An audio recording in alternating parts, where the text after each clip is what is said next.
Some of the like, opinion pieces are great. Opinion pieces can just be fantastic sometimes, just for the absolute nonsense that some of them spew out. Give Amazon and Facebook a seat at the United Nations. Superb. Superb. Given the scope of their ambitions and our dependence on them, behemoth brands should be treated and held to account for what they really are, commercial superpowers. Now, that held to account, so we should give them a seat in the United Nations. Okay, okay then. No, don't worry, that'll be truly laughed at later on. It's getting harder to distinguish brands from nation states. Man, someone drank the ANCAP juice. The resemblance is not simply semiotics, logos, flags, anthems, jingles, taglines, mottos, mission statements, constitutions, founder stories, official histories, terms and conditions, legal codes. I've just realised how small the fucking bar is in this. I am not reading this full thing. Right, we'll read some of it and have a laugh at it. Structures, customers, citizens, shareholders, legislators, boards of directors, executives, chairmen, monarchs, CEOs, presidents, and oversight boards, judges, or even size, though the comparisons are startling. Walmart Incorporated employs roughly the population of Botswana. Microsoft Corp's market cap is greater than Brazil's GDP. FedEx Corp has 5 times more planes than Air India Limited. Which is, yep, these are all very valid things to point out, and you have made some interesting points so far. And yes, I do agree that some of these companies are far too big. I agree. I agree. The more substantial resemblances derive from the breadth of brand ambition and the depth of our brand dependence. Take the current global chip crisis. Nowadays, ever-increasing tracts of the world economy rely on the pure wafer foundry market, which is 55% controlled by the Taiwan Semiconductor Manufacturing Company. Not only does TSMC pick which businesses get the chips they need and which countries get its new fab factories, the country's leadership has warned nation-states against competitive onshoring and advised China not to invade. As to an invasion by China, said TSMC's chairman Mark Liu, let me tell you, everybody wants to have a peaceful Taiwan Strait because it is to every country's benefit, but also because of the semiconductor supply chain in Taiwan. No one wants to disrupt it, and that is something that the semiconductor thing I've been made vaguely aware of because I've got a mate who works in production lines, and basically he says that so many production lines all over the country shut down because they couldn't get these chips. Like these chips they are used in everything. Every electronic device that you can think of has these chips in them. Everything from a hairdryer to a computer. Everything. And basically, during COVID, obviously the health services got prime access to these chips because obviously they did. But then what happened is that started a little bit of a panic buy with all the other companies, and hey ho, we now have a shortage of these chips. However, because there is now a high demand and these guys control the supply, they get to dictate their prices and they get to choose who. But at first it was a case of you just called them up and went, yeah, give me 30,000 of these chips. Now you need to fucking bid for those 30,000 chips. Excellent business model. Well done to them. Also, fuck them. If this all sounds a tad whimsical, comparing gadflies to Goliaths, it may be because the cultural dominance of the Westphalian system under which the global balance of power has been envisioned since 1648 as a mosaic of centrally controlled and culturally unified nation-states, each wielding a monopoly of force inside mutually recognised borders.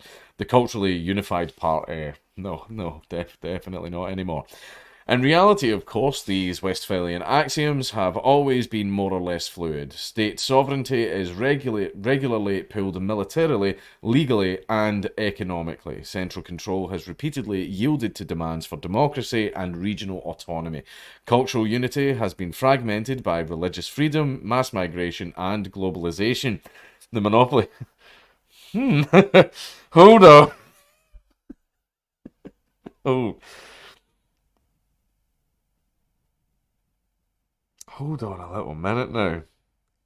The monopoly of force is increasingly challenged by stateless terror and non-state cyber attacks, and the sanctity of state borders has been violated by the miasmas of pollution, climate change, invasive species, and infectious diseases.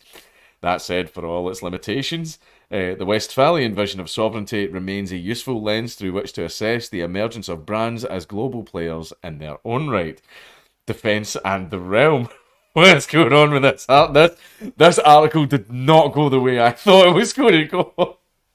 Like, hmm, interesting. Okay then.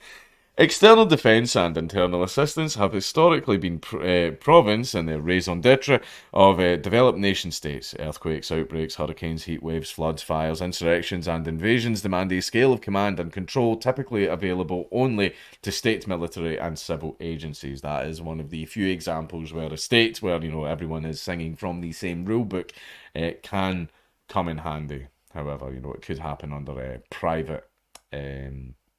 privately owned emergency services as well.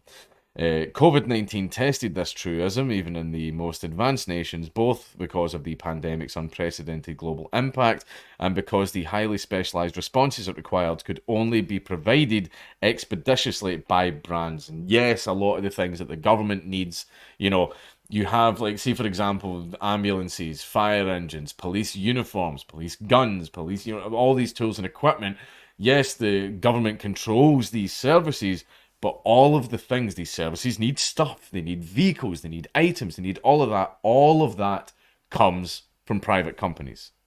The government buys these things from private entities and then puts together the service that it gives to the people. However, pretty much everything about this service was provided through things that the government bought from private entities. And one thing that private entities do all the time is whenever they see if they go, is it a private or a government contract? Or is government, quote them 4 times the price? Because those fuckers will pay it. And they always do. They always do. Which is why the government's fucking shit. But yes, in many ways, that is true. A lot of the things, like, see all the things like the, I forget what they're called. The breathing machines. I'll just call them breathing machines. Feel like Homer Simpson. Where's the thing to dig food? The breathing machines, masks, hand sanitizer, all these other things. None of these were provided by the government. They were bought by the government from private entities that make them, right? The government buys things from private entities for it to use, right? And that is true, right? The government could not have made it itself, because the government doesn't actually... The government regulates the means of production, but it doesn't own it. It has to do a contractual sale of goods like anybody else. In many ways, the initial scramble for personal protective equipment and the subsequent jostling for tests and vaccines respected conventional, if questionable, public and private supply chains. Even if the pandemic's severity meant deploying emergency powers, the 1950 Defence Production Act, seeking legal coercion, the European Union sued AstraZeneca, and providing liability shields, invoking the 2005 PrEP Act to protect vaccine manufacturers from prosecution. More novel was how nation-states turned to private companies to solve the unprecedented challenge of contract tracing entire populations. Yes, again, the government controls the service, but all of the objects, items, and other things that go into that service, it buys from private companies. But I'm not bothering reading the rest of this article out loud because it goes on for a while. I just get lured in by the title and I thought it was hilarious. And do you know what? Yeah, give Facebook and Amazon a seat at the UN tables, because the UN itself is a fucking joke. It is. It's a joke. The UN has China, Saudi Arabia, and Iran on its Human Rights Council. And also on its Women's Rights. Iran and Saudi Arabia are on the Women's Rights Council in the UN. Where in Iran, there are women currently serving 20-year sentences. Like, that's not an exaggeration. They're serving like 20 years or more sentences for not wearing a hijab. For not wearing their burqa, not wearing their hijab. They were sentenced to over 20 years in prison. And these fuckers are on the Human Rights Council of the UN. The UN is an absolute joke. It is a complete joke. And it's like, yeah, we are here to preserve the peace and prosperity of everyone in the world and defend against war crimes. We are essentially the world police and everything. Oh, there's another massacre. Another massacre happened in Africa. Well, we will get right on it and send them an angry letter. We will write you a letter telling you how angry we are. The UN is a fucking joke, man. What are you going to do? Send in your little blue helmet so that they can watch the massacre as it happens because they're not allowed to shoot. It's like they send in like the UN boys, right? Who will literally stand there and watch massacres happen because the only time they're allowed to fire is if the insurgent groups attack them. Right? It's horse shit. The UN is a fucking joke. So you know what? Yeah, fuck it. Fuck it. Let Facebook and Amazon have a seat. Let them have a seat. Who gives a fucking shit? So it's not like the UN's doing much else apart from writing fucking angry letters.